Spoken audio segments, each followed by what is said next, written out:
How to create a construction budget. We always talk about budget when we talk about construction, but how do we create one step by step so that we can sleep well at night?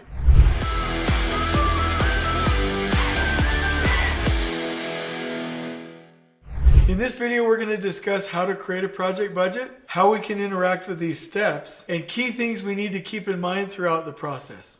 So as I introduce this video, I want to tell you why this is so important to me. So when I start a project, I am not one of those think fast, act slow type of a guy. I really want to know that we have a solid plan. And out of pre-construction, I've got to know a couple things. So I've got to know, at least for me, is the design complete?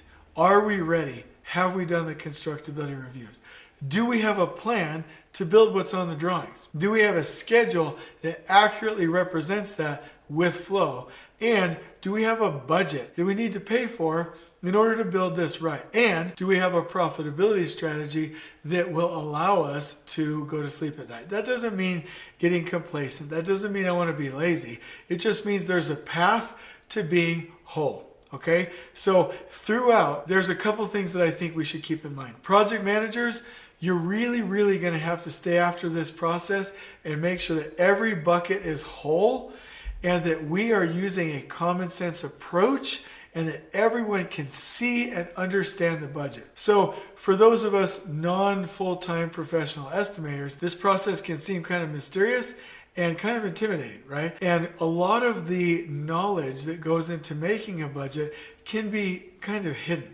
So we need to pull that out. We need to have a really nice basis of estimate. We really need to have accurate assumptions and clarifications, and we need to involve the team throughout. So project managers, it's your job to involve the team, have the team review, make sure that we have check numbers, and make sure that we are documenting it properly throughout. Superintendents, this is the advice that I will give you. You have to know the budget.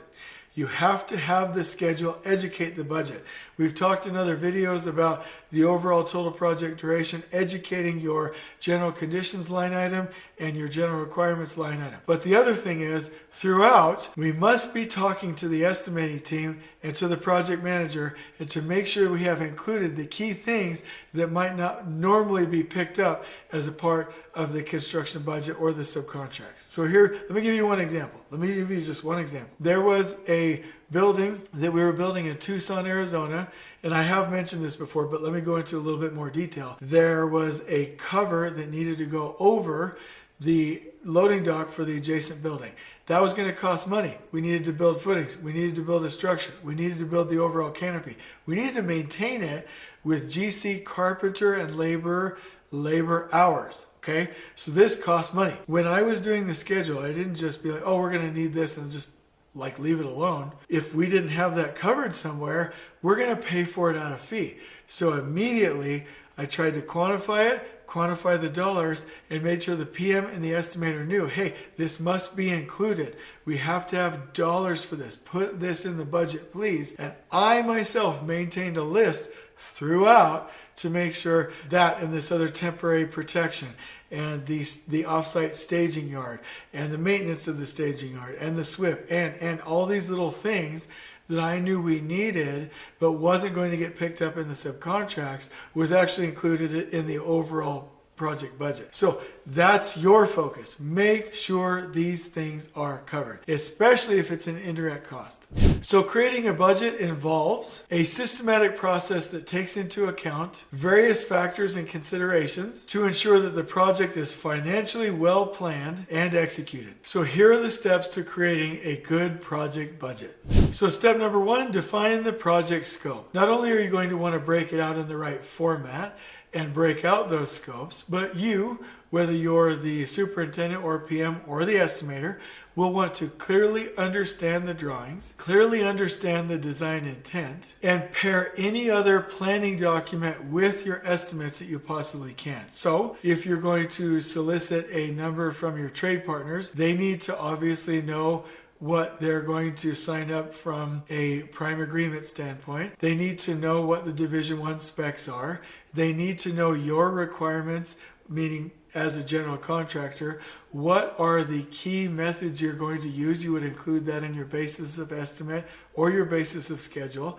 Include the schedule, include the logistics map, include the zoning maps, any information that will help your estimating team and your trade partners to understand the project scope so they can properly estimate it. Step number 2, gather project information. This is where it takes a little bit of an art form. This is where experience really comes into play. So if you are a new estimator, new PM, or a new superintendent, you will want to rely on some experienced folks who have built this type of project before. So not only will you gather the project documents, the specifications, the soils report, not only will you attempt to understand the design intent, not only will you get relevant information from the surrounding sites for your site specifically, for the soils conditions, from the neighbors, from the authority having jurisdiction, but you will want to go do research on key means and methods when you are defining and then estimating specific scopes. So when you're doing an estimate,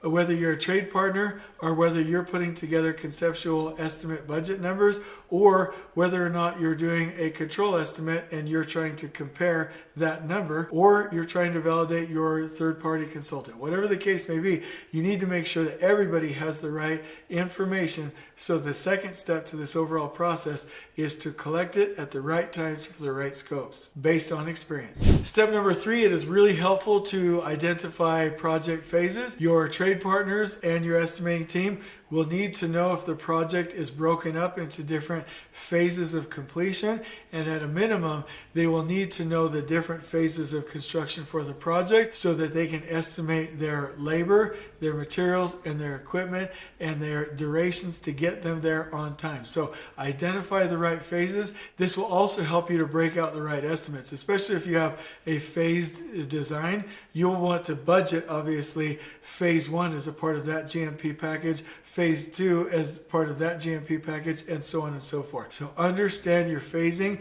by completion and by geographical area. 4, estimate the cost for each phase. One bit of advice that I will give you is, yes, you are going to do really good estimates early on with your conceptual estimating tools. Yes, you will be getting numbers from your trade partners, but one of the biggest mistakes that I see is contractors do not do what's called a control estimate often enough. They just trust the trade partner, not saying they're not trustworthy, but they will trust that trade partner number, chuck it forward, not validate it, not dig deep, not verify if it's even close to be accurate, and then the budget will increase, and then we've got an emergency on our hands.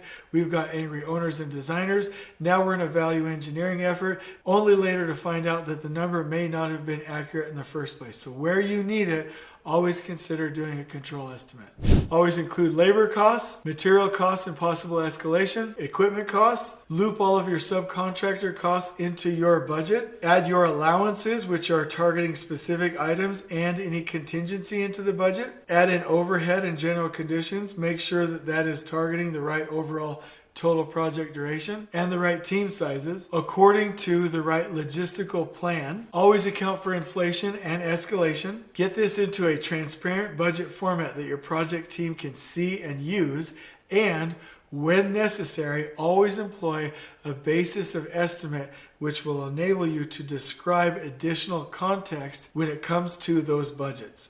One of the biggest steps that you will follow is making sure that throughout the process, you and the team, and I'm going to say especially the PM and the superintendent, review that budget and try, just like we do with the schedule, try to tear it apart and make it whole so that we're covered. Now, we're not trying to increase the price to where we no longer have the job, but we do want to make sure we're covered. Now, if you ever have a situation where you are over and there's a big risk, and you know it's not going to get covered, the company you work for needs to know that there's a risk that they're going to absorb it, or preferably that it will come out of contingency. And then always monitor and update it. I recommend that the PM and the super review this once a month, and also once a month throughout construction.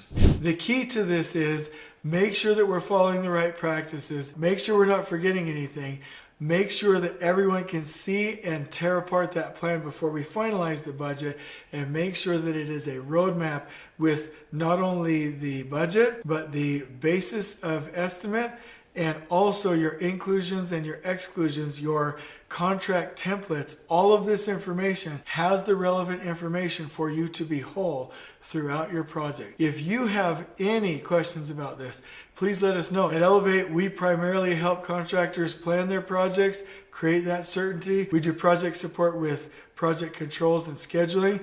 We can do consulting. We can do training for anybody on your team. Please reach out if you need any help. I'd also like to know in the comments below, what did I miss? What would you change? I'd like to know your opinion. I will circle that into my body of knowledge and keep teaching it. I value your opinion. I hope you've enjoyed this video. On we go.